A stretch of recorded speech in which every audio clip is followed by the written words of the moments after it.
Hey everybody, I'm finally doing it. I'm making a video of one of the rebuilds I did on a Porsche 911. I've done 3 of these engines now.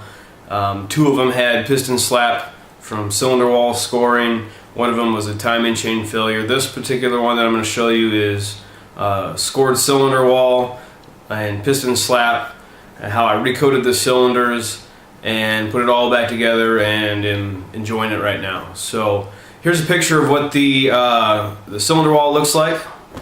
You can see it's all scored up right there. And then here's what piston slap sounds like. Yeah, so there you go.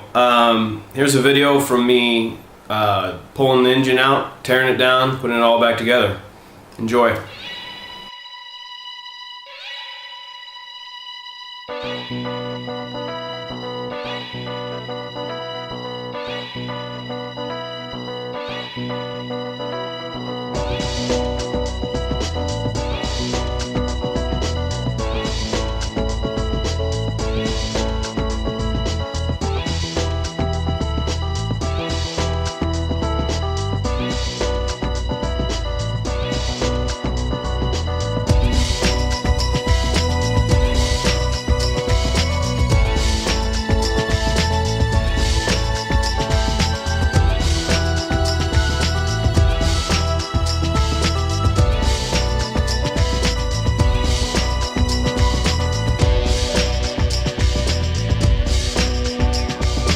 Alright, so this is how you get, or at least an explanation of how you get pistons 4, 5, and 6 into the M96, 996, 911 block.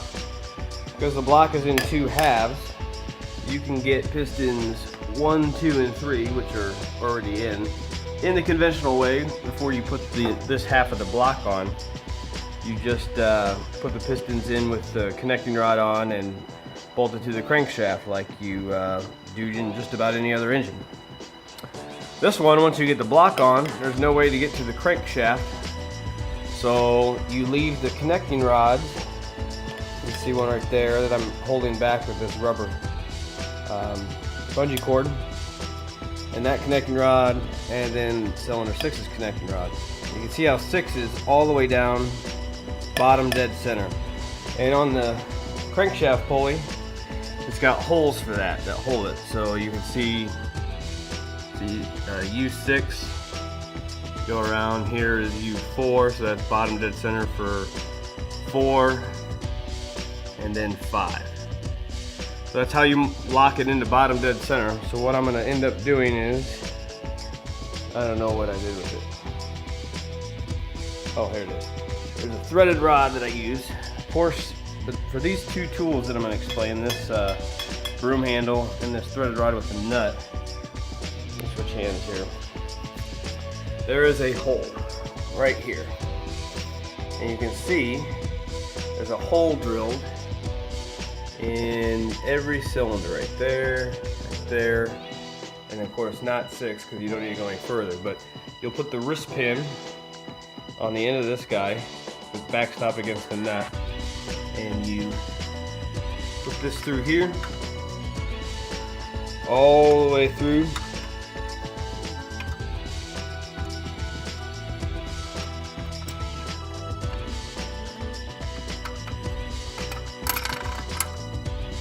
Bang. So I'll be putting the piston in with the rings and 1 circlip on the back side, so this side. And then once that wrist pin goes on, this guy out of here.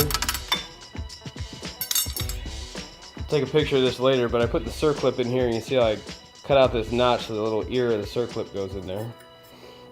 Then I put this in just through here like so. Perfect diameter for it. See it sticking out here. And I'll send a fiber optic camera right through here, and then turn this so it lines up right where I need it to. Then I'll hold it there while I take my other hand with a bunch of extensions, and I don't have it prepared yet, but it'll have a 15 millimeter I think socket on it. just barely fits inside here. I run that through, and bang, knock that circlip in. So I'm not going to be able to hold the camera and do this at the same time, but I'll take some pictures after I get cylinder 6 in. Alright, so there's the circlip into this broom handle. So you see a little notch that I cut out for the tang of the circlip there, for the ear of it. And then to get that flat in there, all I did was turn this upside down against the garage floor and take this long extension and 15mm socket, run it right down through there, bang it a few times so it's now nice and flush.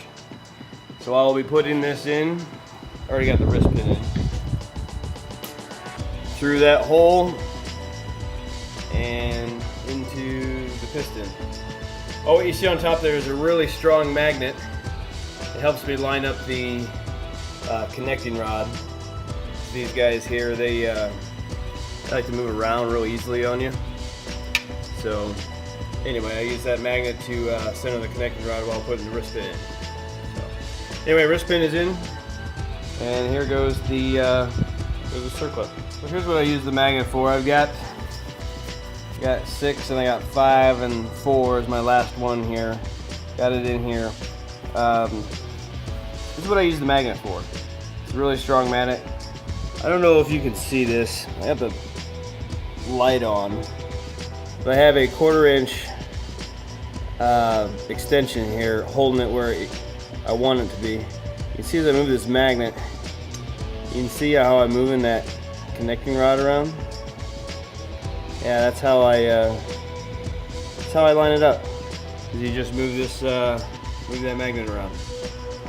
You just kind of eyeball it, and then put in the wrist pin.